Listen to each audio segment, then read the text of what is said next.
type of noise are coming. Okay, student.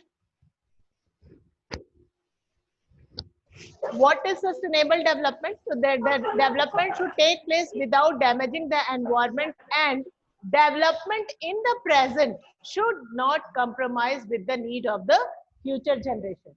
यानी विकास होगा, लेकिन उस विकास को करते समय during the development we should pay attention that the need of the future generation could not be suffered. यानी कि जो भी resources हैं, the resources we get, these are the resources which are shared by our ancestors. हमारे पूर्वजों से हमें ये मिला है और फिर हमें भी अपने आने वाली पीढ़ी को इसे देना है. We have to also do the same to our future generation. Therefore, it is our duty to sustain all these resources, and such type of development should take place with the help of sustainable development. In this development, the renewable resources were emphasized to use. Mostly the renewable resources were developed to use by us so that we can preserve the other resources which are non-renewable or which are exhaustible. After this development, we have to study different topics, and in this topic we have to study today resource planning. Students, we have discussed about sustainable development, and also we have discussed about the Agenda 21 and the Rio de Janeiro Earth Summit. And we have discussed that in that summit, the environmental degradation was also discussed by our leaders who went there for the discussion over our Earth's future, for the climatic changes also. So in that discussion, the different type of agendas were accepted by the leaders, by the delegates of more than 100 countries. And after that,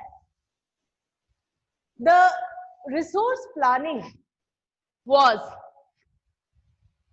adopted by every country. That means resource planning. Resource planning means, what is resource planning? Then resource planning is a wide strategy to use the resources judiciously. यानी कि resource planning ये क्या है? Resource को कैसे हमें इस्तेमाल करना है, इसकी योजना बनानी, और इस योजना के तहत हमें क्या करना है, जो भी रिसोर्सेस हैं उन्हें हमें न्याय संगत ढंग से इस्तेमाल करना है. और हमारे भारत के लिए तो बहुत जरूरी हो जाता है, because our India is a very vast country and different type of resources are available here, and some states are very deficient in some such type of resources which are very important for them, and some states have abundant of resources. So we have to manage these resources in a planned way. Therefore, resource planning is necessary for our country, and it is also necessary that only the availability of resource is not essential for the development of any area or any state. For example, some states are there where different type of resources are available, but those states are not developed. Those are now count as a backward state. Why? Because the availability of resources is not necessary. The institution, the technology must be added there to develop such type of resources. Students, we have to also discuss here, why do we need resource planning and what are the resource planning strategy followed in India. And again, one topic is here, conservation of resources. Today, we shall discuss about these three topics: resource planning in India, and conservation of resources. Resource planning, as we have discussed, is what is resource planning? So it is the widely accepted strategy for the judicious use of resources in a country like India. India is very vast country, and it is very important to make and execute resources and execute resource planning where there is a great diversity. Great diversity मतलब बहुत सारी विविधताएं हैं, कहीं पर mountains हैं, कहीं planes हैं, कहीं प्लेटूज हैं, तो ये सारे रिसोर्सेस एक तरह के अवेलेबल नहीं है। कहीं कहीं जिस रिसोर्स की आवश्यकता है वो रिसोर्स वहां नहीं है, जहां पर जिस रिसोर्स की अवेलेबिलिटी ज्यादा है वो वहां से रिसोर्स को लेकर के हमें उन जगहों पर देना है जहां वो रिसोर्स डिफिशियंटली है, यानी कि वहां जहां उन रिसोर्सेज का अभाव है। तो such type of steps should be taken after resource planning, and there is a need for balanced resource planning at the national, state, regional and local level. हमारे देश में, क्योंकि हमारा देश बहुत वास्ट कंट्री है, बहुत बड़ा देश है, और यहाँ पर हमारे यहाँ रिसोर्स प्लानिंग को करने के लिए ये भी आवश्यकता है कि हम केवल राष्ट्रीय स्तर पर नहीं, राज्य स्तर पर, जिला स्तर पर, गांव-गांव में भी हम लोगों को रिसोर्स की प्लानिंग करनी है, और उस रिसोर्स को जब तक हम लोग प्लान वे में पूरा नहीं करेंगे तब तक हर जगह हर व्यक्ति के पास ये रिसोर्सेस अवेलेबल नहीं हो पाएंगे। Ability of resources when accompanied by proper technological development and institutional change can contribute to development. जब भी रिसोर्सेस अवेलेबल है, लेकिन केवल फिजिकल रिसोर्स अवेलेबल रहने से विकास नहीं होगी, हमें उसे तकनीकी तौर पर चेंज करना है, उसे अपने लायक बनाना है, और फिर उसे तरह तरह से इंस्टीट्यूशंस में ढालना है, इंस्टीट्यूशंस को तैयार करना है कि how can we make this resources useful for us so that we use these resources efficiently. So students, availability of resources, technology and quality of human resources and the historical experiences. What are historical experiences? हम लोगों ने देखा है कि भारत बहुत दिनों तक British का गुलाम रहा. It was a colony of the British Empire. And Britishers क्या करते थे? They exploit our resources. कोई भी कंट्री किसी भी कंट्री को क्यों एक्सप्लॉइट करता है? केवल उसके रिसोर्सेस को यूटिलाइज करने के लिए. हम लोगों ने भी देखा, हमारे हिस्टोरिकल एक्सपीरियंस कहते हैं कि जहां भी रिसोर्सेस अवेलेबल होती है वहीं पर कोई भी बाहरी कंट्री अपना हक जमाना चाहता है. Why? To use those resources. Therefore resources are very vital for human being. और हमारे यहाँ भी ऐसा किया गया, जैसे जैसे रिसोर्सेज की आवश्यकता बढ़ती जाती है वैसे वैसे लोग उसको अपने तरीके से मॉडिफाई करके एक्सप्लॉइट करते जाते हैं. हमारे देश में भी ऐसा ही हुआ, और फिर हम लोगों ने भी अपने देश के लिए रिसोर्स प्लानिंग की स्ट्रेटेजी को अपनाया. जब हम आजाद हो गए, when we got independence, after independence we have also planned for the utilization of these resources. What is resource planning in India? Resource planning Bharat में कैसे होती है? Resource planning in India. Resource planning में हमें ध्यान देना है बेटा, कुछ बातें बहुत इंपॉर्टेंट है. Some strategies are taken. First is what? First is surveying and inventory process. Identification of the resources which are available in different type of areas. Different type of landform. अलग अलग लैंडफॉर्म्स में अलग अलग तरह के resource मिलते हैं. जैसे प्लेटू एरियाज में मिनरल है, प्लेन्स में हम लोग देखते हैं एलुवियल सॉइल में बहुत ज्यादा एग्रीकल्चरल प्रोडक्ट्स होते हैं. जहां पे माउंटेन एरियाज हैं, बहुत अच्छे फॉरेस्ट हैं, पेरिनियल रिवर्स हैं. Different type of resources are available in different sides of our country. Then it is necessary to see that which type of resource is available where. Therefore, in India, resource planning is a very crucial process. It is the process in which different type of strategies are adopted. एक जटिल प्रक्रिया है जिसमें कई तरह के process को involve किया जाता है. सबसे पहला होता है सर्वेइंग एंड इन्वेंटरी प्रोसेस. सर्वे किया जाता है, SURVEY. सर्वे मतलब सर्वेक्षण. किसी भी रिसोर्स का सर्वेक्षण किया जाता है. बड़े बड़े जियोलॉजिस्ट होते हैं, सरकारी महकमे में एक डिपार्टमेंट होता है जो जहाँ पे माइंस होता है। माइंस मतलब जहाँ हम लोग खदानों में से चट्टानों को निकालते हैं और उन चट्टानों में ओर्स होते हैं और उन ओर्स से मिनरल निकाला जाता है, एक्सट्रैक्ट किया जाता है। तो वहां पे कैसे पता चलता है कि यहाँ ये मिनरल अवेलेबल है? तो सर्वे किया जाता है, सर्वेक्षण किया जाता है और सर्वे के बाद ये जियोलॉजिस्ट पता लगाते हैं, उन चट्टानों में से छोटा सा टुकड़ा लेते हैं, उस पर कुछ केमिकल्स डालते हैं और उसके केमिकल और फिजिकल प्रॉपर्टीज के अकॉर्डिंग टू वो ये पता लगा लेते हैं कि यहाँ कौन सा मिनरल अवेलेबल है और यहाँ पर उसकी क्वांटिटी और क्वालिटी कितनी है। जब ये सर्वे होता है तो फिर उसके बाद क्या होता है? आइडेंटिफिकेशन। आइडेंटिफिकेशन आइडेंटिफिकेशन होता है। आइडेंटिफिकेशन मतलब पहचान, which type of mineral is available here. Identification होता है और आइडेंटिफिकेशन के बाद क्या होता है? इन्वेंटरी प्रोसेसेस होते रहते हैं और उसके बाद क्या होता है? मैपिंग होता है। मैपिंग मतलब मैप बनाया जाता है कि कहां पर ये जगह, मैपिंग मानचित्र बनाया जाता है। And with the help of map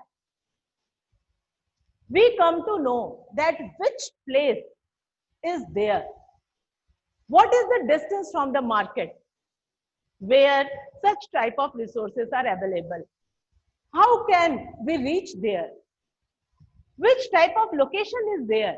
इन सारे चीजों को सेट किया जाता है with the help of map।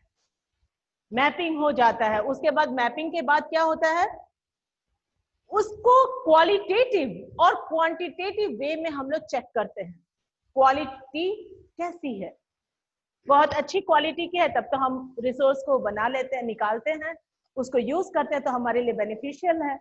लेकिन यदि क्वालिटी अच्छी नहीं है, if quality is not good, then it will be not profitable for us. हमारे लिए वो फायदेमंद नहीं होगा। और क्वांटिटी कितनी है, यदि मात्रा भी कम है तो क्या फायदा? इतना इन्वेस्ट कर देंगे हम, इतने सारे हमारे लेबर वहां पे रहेंगे, इतना एक्सट्रैक्शन कॉस्ट आएगा, जितना हमारा एक्सपेंडिचर होगा उतना इनकम नहीं हो पाएगा। Then it will be not expected by us. हम फिर उसको निकालना नहीं पसंद करेंगे। तो ये भी सर्वे करके उसकी क्वांटिटी और क्वालिटी को भी देखा जाता है और उसके बाद एस्टिमेशन, कितना एस्टिमेट पड़ता है, लागत कितनी आती है, और फिर मेजरमेंट ऑफ द रिसोर्सेज, फिर उसको मेजर किया जाता है कितना हद तक हमारे पास ये अवेलेबल होगा। और फिर जो गवर्नमेंट के प्लान्स होते हैं उसके साथ उसको मैच किया जाता है। गवर्नमेंट प्लान्स के साथ मैच किया जाता है का मतलब है, जैसे सरकार जो है अपनी योजना बनाती है कि हमें माइनिंग पर इस साल इतना इन्वेस्ट करना है, हमें एजुकेशन पर इतना इन्वेस्ट करना है, हमें ट्रांसपोर्ट पे इतना इन्वेस्ट करना है। तो माइनिंग पर जो इन्वेस्टमेंट है, यदि हम लोग प्लानिंग कर लिए हैं, हम लोगों ने देखा कि हाँ इतना इतना खर्च आएगा, ये मार्केट से इसकी जो दूरी है वो इतनी है, इसका एक्सट्रैक्शन कॉस्ट इतना इतना पड़ेगा, इतने सारे लेबर यहाँ आएंगे, अवेलेबल होंगे, फिर हम इस रिसोर्स को एक्सट्रैक्ट करके और फिर इसको हम प्रोड्यूस के कंस्ट्रक्शन करेंगे और फिर उसे हम मार्केट में सेल करके और उससे इनकम गेन करेंगे। तो इन सारी चीजों का एस्टिमेट तय कर दिया जाता है। और एस्टिमेशन के बाद क्या होता है? प्लानिंग स्ट्रक्चर को एप्रोप्रिएट टेक्नोलॉजी के साथ उसमें ऐड करके फिर उस रिसोर्स को बनाया जाता है, उसको प्राप्त किया जाता है। Evolving a planning structure endowed with appropriate technology, skill and institutional setup for implementing resource development plans। कैसे इस रिसोर्स के डेवलपमेंट के प्लान्स को हम इंप्लीमेंट करेंगे, तब जाकर के उसको तय किया जाता है। और उसके बाद रिसोर्स को हम वहां से एक्सट्रैक्ट करते हैं, फिर उसको हम अपने विभिन्न जगहों पर, जहां हम लोग देख रहे हैं कि इसका डिस्ट्रीब्यूशन भी अच्छे से होना चाहिए, because some states are very rich in particular type of, in certain type of resources, and some states are poor in particular types of resources. Therefore we have to use these resources very judiciously, and therefore resource planning is essential. After all this process, the matching the resource development plans with overall national development plans, ये सारा चीज जब set हो जाता है तो resource को हम लोगों ने क्या क्या किया, कैसे कैसे प्लान किया, इन सारे प्लान को फिर नेशनल डेवलपमेंट प्लान के साथ मैच कर दिया जाता है। नेशनल डेवलपमेंट प्लान मतलब नेशनल मीन्स राष्ट्रीय, डेवलपमेंट मीन्स विकास, और प्लान मीन्स योजना। राष्ट्रीय विकास योजना मतलब कि हमारे कंट्री का जो डेवलपमेंट का प्लान है वो क्या है, उसके साथ फिर हम लोग उसको मैच करते हैं। और जब ये मैच हो जाता है कि हाँ इतना इन्वेस्टमेंट लगेगा, इतना गवर्नमेंट जो है माइनिंग के ऊपर इन्वेस्ट करने के लिए तैयार है, रिसोर्सेज इस तरह के रिसोर्सेज के ऊपर एक्सपेंड करने के लिए तैयार है, तो फिर उसको स्टार्ट कर दिया जाता है। यदि लगता है कि नहीं इस बार तो बहुत ज्यादा हम लोगों ने यूज कर लिया, तो फिर उसको रख दिया जाता है कि फिर अगले बजट में उसको हम यूज करेंगे, और फिर अगले बजट में उसको स्टार्ट कर दिया जाता है। तो such type of steps are taken by our country, and this was the resource planning in India.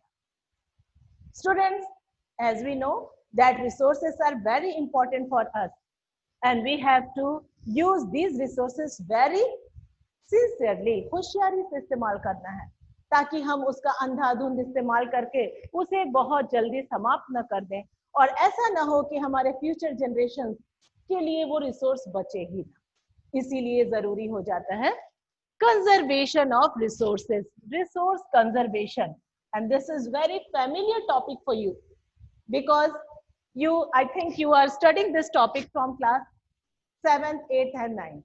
resource conservation. क्यों resource को हमें conserve करना चाहिए? It is very simple, because resources are very vital for us and we should use these resources by very judicious manner, बहुत न्याय संगत ढंग से हमें इसे इस्तेमाल करना है। और रिसोर्स कंजर्वेशन क्यों जरूरी हो जाता है? I have given you in the notes and in my audio also what is there. Resource conservation at various level is very vital to overcome the problems caused due to irrational consumption and overutilization of resources. यदि हम resources को over utilise करते हैं, हम लोगों ने पहले ही पढ़ा बेटा, we have studied this in the previous class. In the previous class we have discussed about the resource development of resources. In that topic we have discussed that different type of problems are created due to over utilization of resources. That means whenever the resources are depleted too much, there is socio-economical and environmental problem. It is increased everywhere in the country as well as in the world also. Then students, we have to consider about this. What should we do to conserve these resources? हमें क्या करना है इन resources को संरक्षित रखने के लिए? The resource conservation at various levels is very vital to overcome the problems caused due to the irrational consumption and overutilization of resources. Gandhi ji was very concerned about resource planning in saying, students, remember this is very important line and it may become in your exam as a question. Which type of question? Question of 5 marks also and in 3 marks also. In long question it must come. Pay attention here. What Gandhi ji said about the resource conservation, what was his idea? Gandhi ji was very concerned about resource planning in saying there is enough for everybody's need and not for anybody's greed. There is enough, पर्याप्त है, everybody's need. यानी प्रकृति ने हमें पर्याप्त मात्रा में resources को हमारे लिए उपलब्ध कराया है, हमें दिया है. As we discussed that the resources are the free gift of nature. ये मुफ्त के उपहार हैं जिसे प्रकृति ने हमें दिया है. तो हमें हमारी जरूरतों को पूरा करने के लिए नेचर ने दिया है, not to fulfil our greed. लालच को पूरा करने के लिए नहीं बेटा, लालच कभी पूरी नहीं होती. और जो ग्रीडी और सेल्फिश लोग हैं वो अपने लालच को पूरा करने के लिए रेकलेसली उसे यूज करते हैं, अंधाधुंध उसका इस्तेमाल करते जाते हैं, जिससे रिसोर्स जो है बहुत तेजी से डिप्लीट हो जाते हैं और ओवर यूटिलाइजेशन ऑफ रिसोर्सेज से बहुत तरह की समस्याएं आती हैं. तो क्या कहा था गांधी जी ने? कि ये संसाधन हमारे पेट भरने के लिए है, पेटी भरने के लिए नहीं। क्यों है? पेट भरने के लिए। This is for our need, not for our greed. साथ ही साथ उन्होंने इस बात पर भी जोर दिया था कि emphasize that the production of resources by masses, not in mass. ध्यान देने लायक बात है बेटा। You have to pay attention. Notice what is given here. Mass production के खिलाफ थे गांधी जी। मास प्रोडक्शन मतलब मान लो एक व्यक्ति जो है वो 100 केजी किसी भी चीज को प्रोड्यूस कर लेता है। 100 केजी यदि वो प्रोडक्शन कर लेता है तो उसको कितना यूज करना है? बहुत ज्यादा यूज करना होगा, 2 से 4 किलो। बाकी सबको वो उस जरूरत के साथ यूटिलाइज नहीं करेगा, और बाकी जो 100 लोग हैं वो तो अकेला उसको प्रोड्यूस किया, बाकी 99 लोग उससे वंचित रह जाएंगे। तो वो प्रोडक्शन कैसा चाहते थे? By masses, not mass production. By masses मतलब यदि 100 लोग मिलकर के 100 किलो चीज निकालते हैं, रिसोर्स यूज करते हैं, तो 100 लोगों के पास 1-1 किलो रहेगा तो उसका बहुत अच्छा उपयोग होगा। लेकिन उसको हम लोग मास प्रोडक्शन कर देंगे, एक ही बार में बहुत ज्यादा किसी भी रिसोर्स को हम निकालते हैं, एक्सट्रैक्ट करते हैं, तो वो हमारे लिए बेनिफिशियल नहीं होगा। Why? Because it may be misused by us. और इसी से क्या होगा कि जो हमारे रिसोर्सेस हैं वो किसी व्यक्ति के पास जरूरत से ज्यादा आ जाएंगे, किसी व्यक्ति के पास जरूरत भर भी नहीं रह पाएंगे। Therefore, it is important to use these resources in very conscious manner. बहुत ही होशियारी के साथ हमें इसका इस्तेमाल करना है। According to him, the root cause for resource depletion at the global level was greedy and selfish people and exploitative nature of modern technology. उनके अनुसार जिनको ज्यादा आधुनिक तकनीक का ज्ञान है, आधुनिक प्रौद्योगिकी जिनके पास है, वो इन सारे रिसोर्सेज को बहुत तेजी से निकालते चले जाते हैं, और उन्हीं के वजह से ये सारे रिसोर्स डिप्लीट हो रहे हैं। He wanted to replace the mass production with the production by masses. वो चाहते थे कि मास प्रोडक्शन को हटाया जाए और वहां पर क्या लाया जाए? Production by masses. एक बड़े जन समुदाय द्वारा किसी भी रिसोर्स को प्रोड्यूस किया जाए, मतलब ज्यादा से ज्यादा लोग उसके भागीदार बने, ना कि अधिक से अधिक रिसोर्स को एक व्यक्ति के द्वारा प्रोड्यूस करके रख लिया जाए। Next topic is here, international efforts. What are international efforts? Students, we have discussed about the different type of discussions which were taken at the global level. We have also discussed about the Agenda 21. We have also discussed about the Rio de Janeiro Earth Summit. Besides of these different type of discussions, some international efforts have been taken place. What was? The Club of Rome advanced resource conservation for the first time in 1968. सबसे पहले बार the Club of Rome सबसे पहले इस पर विचार रखा था 1968 में। हम लोगों ने देखा रियो दे जेनेरो में कब हुआ और समिट 1992 में। फिर in 1974 Gandhian philosophy presented by Schumacher in his book small is beautiful. फिर 1974 में गांधीयन फिलॉसफी भी आई। In 1974 according to Gandhian philosophy,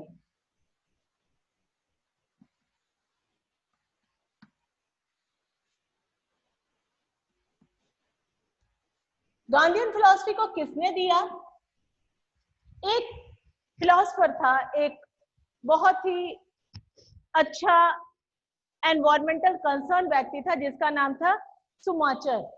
उसने अपने बुक में स्मॉल इज ब्यूटीफुल में लिख करके उसने बताया कि कैसे हमें थोड़े थोड़े से चीजों का इस्तेमाल करके अपनी दुनिया को सुंदर बनाए रखना है, अपने रिसोर्सेज को डिप्लीट होने से बचाना है, और हम इसी के माध्यम से रिसोर्स कंजर्वेशन भी कर सकते हैं। और उसके बाद in 1987 the seminal contribution at the global level was made by Brundtland Land Commission report. कब?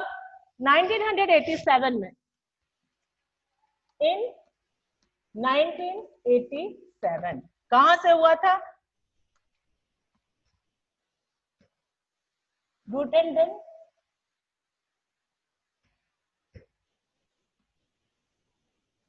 Commission report.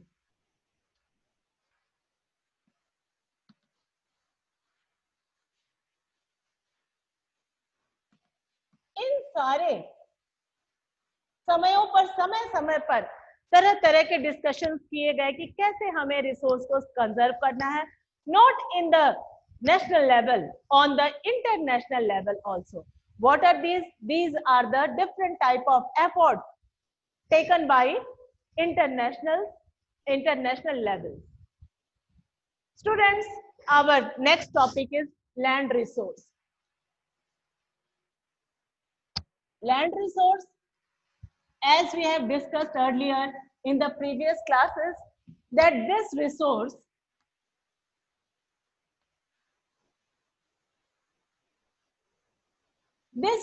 is very important for us. Why? Because the land is what? The land is very limited. And on this limited land, we have to perform all our activities. Therefore, we must perform our activities very what? In very useful manner, so that we can use every part of land, every inch of land very judiciously. Students, we shall discuss it about day after tomorrow. No, day after tomorrow you have your unit test now. Okay, we shall discuss this topic on Saturday. Okay, students, let us see here what we have studied and what are your problems, which topics you want to ask again, and what do you want to understand, some topics or concepts which are not properly clear to you. Now it is your time. You can ask your queries. Okay, students, let us know what are your queries. Let me know and ask what do you want to listen, what do you want to understand about this topic, because timing is running out. This 10 minutes is for you.